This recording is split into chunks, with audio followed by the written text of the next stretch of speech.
میں غوث پاک رضی اللہ تعالیٰ عنہ کے بارے میں، کیونکہ یہ 11ویں کا مہینہ کہلاتا ہے، اکابرین نے جو 11ویں کی وجہ لکھی ہے وہ یہ ہے کہ سیدنا شیخ عبد القادر جیلانی رضی اللہ تعالیٰ عنہ بغداد میں آپ کا مدرسہ تھا، تو آپ ہر مہینے کی 11 تاریخ کو رحمت کونین صلی اللہ علیہ وسلم کے ایصال ثواب کے لیے کھانے کا اہتمام کرتے تھے۔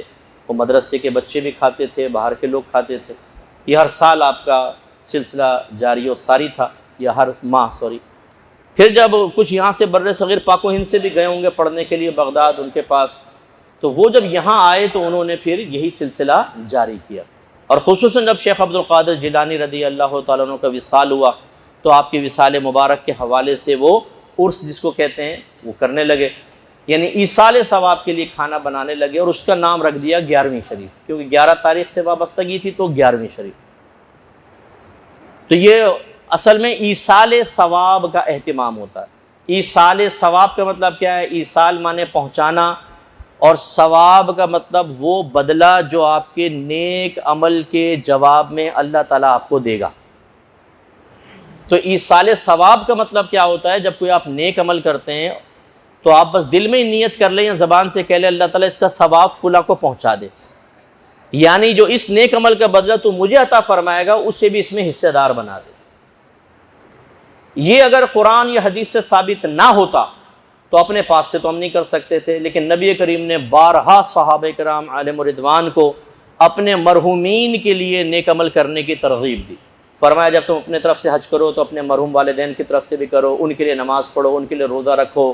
کسی نے آ کے ایصال ثواب کا پوچھا کہ میں اپنی والدہ کو کیسے نفع پہنچاؤں، ان کا وصال ہو گیا ہے، تو فرمایا پانی پلاؤ۔ اس کا مطلب ہے عمل ہم کریں گے اور بدلہ ان کو بھی ملے گا۔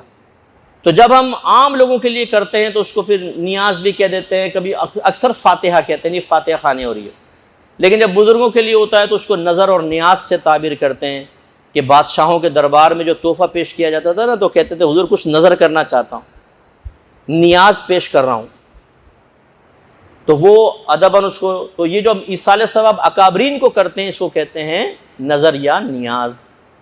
اس کے لیے جو اہتمام کرتے ہیں اس کو بھی نیاز کہتے ہیں، نیاز کا کھانا۔ نیاز کا کھانے کا مطلب کیا ہے؟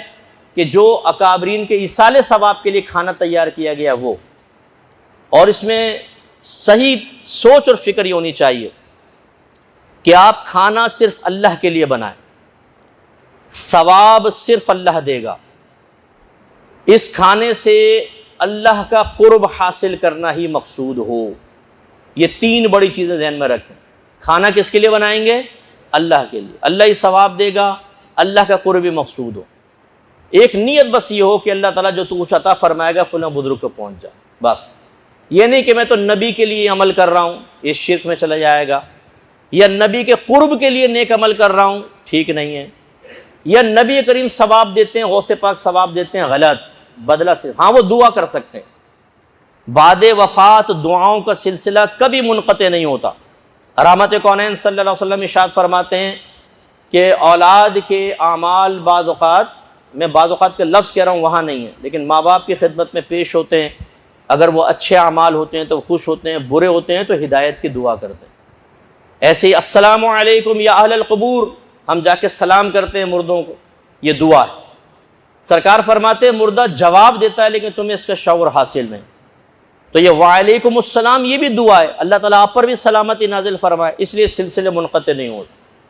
تو جب یہ اس طرح کے بڑے مہینے آئیں، آپ ایک کیلنڈر ملتا ہے وہ دیکھ لیجئے، کہیں پر بزرگوں کے وصال کی تاریخ اس میں لکھی ہوئی ہے، موقع ملے، کوئی بڑے اہتمام کی حاجت نہیں ہے، جو گھر میں کھانا پکا ہے نا اسی کو آپ اسی پر کچھ بھی پڑھ کر کچھ بھی کلمات وغیرہ نیت کر لیں، اللہ تعالیٰ اس کا ثواب فلاں بزرگ کو پہنچ جائے، خود کھا لیں، کوئی مسئلہ نہیں۔ اچھا کھانا کیوں رکھتے ہیں سامنے؟ بس یہ تھوڑا سا 1 سیکنڈ آپ کر لیتا ہوں، چند سیکنڈ۔ کھانا سامنے رکھنا یہ صرف نبی کریم صلی اللہ علیہ وسلم کی ایک سنت کی ادائیگی مطلوب ہوتی ہے، مشابہت اختیار کرنا۔ سرکار نے کھانا بڑھانے کے جتنے بھی معجزے دکھائے یا پانی بڑھانے کے وہ سامنے رکھا، کھانے پہ آئیں، دسترخوان پہ بیٹھے ہیں، پھر جو اللہ نے چاہا پڑھا اور فرمایا کھاؤ، تو 4 آدمیوں کا کھانا 1400 کو پورا ہوا، اللہ برکت پیدا کر دی، یہ آپ کا معجزہ تھا۔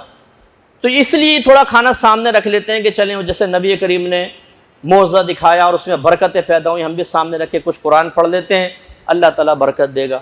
پھر آپ اس کو ملائیں، اس میں نہ ملائیں، خود ہی کھا جائیں، برکت دینے والی ذات تو اللہ تعالیٰ کی ہے۔ اس کا مطلب یہ سامنے رکھنا اس لیے نہیں ہے کہ جب پڑھیں گے تو اس میں برکت پیدا ہوگی باقی میں نہیں ہوگی، اگر ہوتا تو اس میں ملایا جاتا، ٹھیک ہے نا۔ تو یہ ہمارا نظریہ ہوتا ہے کہ اللہ کے لیے اس سنت کو پورا کر لیا بس، ٹھیک ہے۔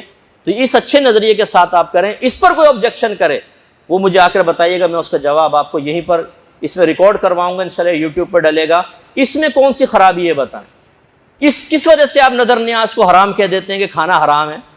اللہ کے لیے کھانا بنایا، اللہ تبارک و تعالیٰ سے ثواب مقصود، اس کا قرب مقصود۔ اگر آپ کہتے ہیں نہیں اس لیے کہ آپ نے کہا یہ 11ویں کا کھانا ہے، یہ غوث پاک کے ایصال ثواب کا کھانا ہے، غوث پاک کا نام لے دیا اس لیے حرام ہے، تو پھر تمہارا قربانی کا جانور حلال کیسے ہو جاتا ہے؟ جب پوچھتے ہیں جانور کس کا ہے قربانی کا، کہتے ہیں چودھری صاحب کا، وہ گیا وہ تو جانور غیر اللہ کا نام لے دیا آپ نے۔ یہ کھانا کس کا؟ جی ولیمے کا کھانا ہے، یہ شادی کا کھانا ہے، یہ سالگرہ کا کھانا ہے، یہ بچے کی ٹنڈ ہوئی تھی اس کا کھانا ہے، ٹکلا ہوا تھا، یہ سارے کھانے شرک سے پاک ہیں۔ غوث پاک کا نام لے دیں تو اس میں شرک گھس جائے گا، وہ کھانا حرام ہو جائے گا۔ یار عقل کو بھی ہاتھ لگاؤ کچھ بھائی، کہاں سے یہ خالی اس پہ نام لینے سے حرام ہو جائے گا؟ اللہ تعالیٰ سمجھ کے توفیق عطا فرمائے۔ وآخر دعوانا الحمدللہ رب العالمین۔